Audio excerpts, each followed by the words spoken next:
ഭക്തിയുടെയും വിജ്ഞാനത്തിൻ്റെയും 50 വർഷങ്ങൾ. കായംകുളത്തിന് മാവേലിക്കരയ്ക്കും മധ്യേ കറ്റാനം പള്ളിക്കൽ സ്വദേശിയായ പള്ളിക്കൽ സുനിൽ തൻ്റെ ആധ്യാത്മിക പ്രഭാഷണങ്ങളിലൂടെ കേരളക്കരയുടെ മനസ്സ് കീഴടക്കുന്നു. വള്ളിയൂർ ശങ്കരൻ നമ്പൂതിരിയുടെ അനുഗ്രഹ ആശംസകളോടെ ആരംഭിച്ച ഈ ഭാഗവത സപ്താഹ യജ്ഞ പുണ്യയാത്ര ഇന്ന് പ്രശസ്തിയുടെ കൊടുമുടിയിലാണ്. കഴിഞ്ഞ 14 വർഷത്തിനിടെ 648 പരം ക്ഷേത്രങ്ങളിൽ ഭാഗവത സപ്താഹ യജ്ഞങ്ങളും ഇദ്ദേഹം പൂർത്തിയാക്കി കഴിഞ്ഞു. രാവിലെ 6 മണി തൊട്ട് വൈകിട്ട് 6 മണി വരെ ഇടവേളയില്ലാതെ നീളുന്ന സപ്താഹ യജ്ഞ പ്രഭാഷണം കേൾക്കുവാൻ ഭക്തജനങ്ങൾക്ക് ഒട്ടും ക്ഷമ നശിക്കാതെ അവസാനം വരെ ഇരിക്കുന്നു എന്നതാണ് ഈ യജ്ഞങ്ങളുടെയൊക്കെ ഒരു പ്രത്യേകത.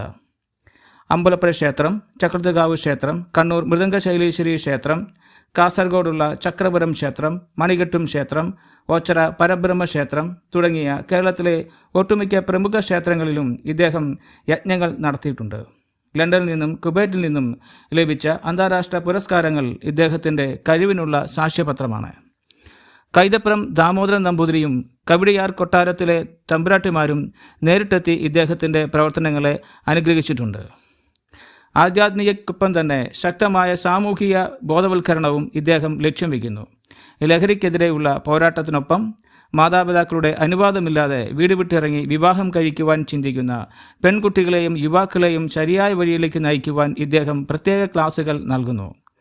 മാതാപിതാക്കളെ വൃദ്ധസദനത്തിൽ ഉപേക്ഷിക്കുന്ന പ്രവണതയ്ക്കെതിരെയും കൃത്യമായ ബോധവൽക്കരണം ഇദ്ദേഹത്തിൻ്റെ വേദിയിൽ നടക്കുന്നു. എല്ലാ മതവിശ്വാസികളുടെയും പുരോഹിതർ യജ്ഞശാലയിൽ പങ്കെടുക്കുന്നു. മതസൗഹാർദ്ദത്തിൻ്റെ ലളിതമായ ഭാഷയും ലാളിത്യവും നിറഞ്ഞ പെരുമാറ്റവും ആധ്യാത്മിക ലോകത്തെ വേറിട്ട വ്യക്തിത്വവുമാണ് പള്ളിക്കൽ സുനിൽ.